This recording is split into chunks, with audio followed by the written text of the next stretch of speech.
Today is March 16th, 2021, and I'll be doing this video on ticker symbol OGI.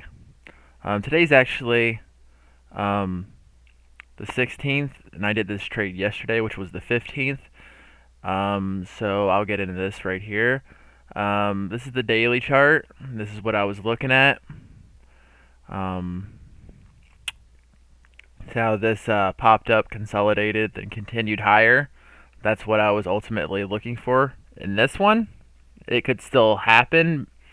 It just didn't happen today. Um, but let me get in here a little bit. This is the 5 minute.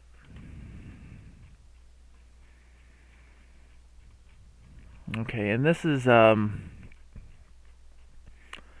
where it spiked up and it consolidated and it just continued higher. What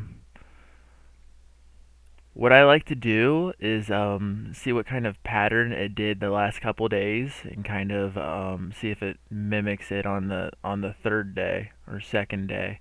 Um, I got in at 8.25 at a price of $4.44 with 1,200 shares. I got in right. Let's see. Right in here. It popped up, it dipped, then it kind of did a zigzag, then it started, people started buying more. I was looking for a breakout above this high. I got in before the actual breakout in anticipation because sometimes when it breaks out, the price jumps pretty high. Then if you get in there, you end up having a lot more risk on the table. So I like to get in before it actually spikes up. In anticipation, I like to see ascending triangle or a wedge pattern. Um, but what it was doing here, I was looking for it to do the same thing. Dipped a little bit, consolidated, up and down, bounced off the VWAP, which is this pink or purple line right here. It's the volume weighted average price. It's a really good indicator on whether something's a good buy or a good sell. If it's above it, it's a good buy generally, and sometimes it bounces on it. And if it's below it, and if it bounces off it and continues lower, and the VWAP is pointing down, that usually means it's a sell. But if it continues higher above it, that's a great sign. And I was actually looking for it to do that right here, which it started to, but it just when it tried to bounce right here, see it bounced right here and continued higher. When it bounced right here, it didn't continue higher at all, and it just got rejected. And it just on that dip, it got down to um, $4.20, which was um, you know 24 cents below the price I got it at. I sold it at $4.42, which was only a 2 cent loss. It wasn't a big deal.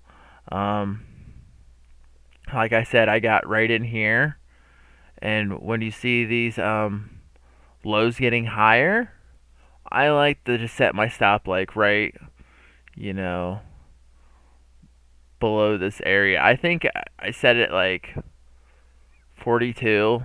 So I was looking for a strong breakout here. I wasn't looking for any pullback. If it didn't break out strongly here, I wouldn't have trusted it. Um, but yeah, it ultimately failed. I didn't want it to break below this candle right here. I want to at least have a strong breakout, then consolidate and bounce above it. Um, it wasn't a great overall day in the market, and if it's not a good day in the market, generally stocks don't do as well. If let's say if the overall market is down, 0.5% that day, usually about 3/4 of the stocks are down that day. So a lot of stocks follow the trend of the overall market. If the overall market's pretty hot, you know, then generally stocks are pretty good. And you see these ones rip with a lot of follow through, like right here on this day, a lot of follow through. That's beautiful right there. I mean, it just consolidated a higher low, then it just rips again, and it just and that's really what I was looking for. Um, if you look at it right here, I mean, look at all this upside. I mean, that's like 15% easy right there. And what I risked was, you know, you know, half a half a percentage. I wanted to make 10-15% on this trade, and I was only risking 1/2%. Which is pretty good. I mean, I like to have my a reward way outnumber my risk. Some people like to get it 2-to-1 or 3-to-1 risk to reward ratio, but I like to only take trades where I see a big potential payout. Um, but yeah, I lost $23 on this trade, but it was a good setup. It just didn't follow through like I would have wanted it to. But that's generally what I do. I see what the stock's done the last couple of days, and if it's a really strong stock and people are excited about it, a lot of volume, a lot of buyers stepping in, I want to see it keep doing the same thing.